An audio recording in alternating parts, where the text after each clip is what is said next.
உங்களை வெயில் குளிஞ்ச சிரிக்க வச்சுட வீடியோ பார்ட் 2. வீடியோ பார்த்தோம்னா லைக் பண்ணிட்டு ஷேர் பண்ணிட்டு சப்ஸ்கிரைப் பண்ணிட்டு பாருங்க. வாங்க வீடியோவில் போகலாம். அடிக்க வேண்டியதா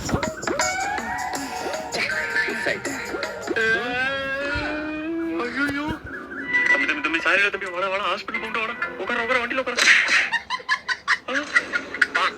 சாரிடா தம்பி, மன்னிச்சுக்கடா. முடியல ஏன்டா மாட்டேன். உட்கார வா. எம்மாடியா ஐயோ மறுபடியும் ஸ்கூட்டி தானடா முன்னாடி ஏறினா தம்பி. வாடா உட்கார போகலாம்டா. என்ன இது ரோட்ல நீட்டா இருக்கு? ஐயோ கம்பு தம்பி, என்னாச்சு பாரு. ஐயோ ஹாஸ்பிட்டலே போல, வீட்டுக்கு போறேன்டா. போங்கடா தம்பி. வாடா ஹாஸ்பிட்டல் கூட்டு போறேன். ஐயோ மறுபடியுமா?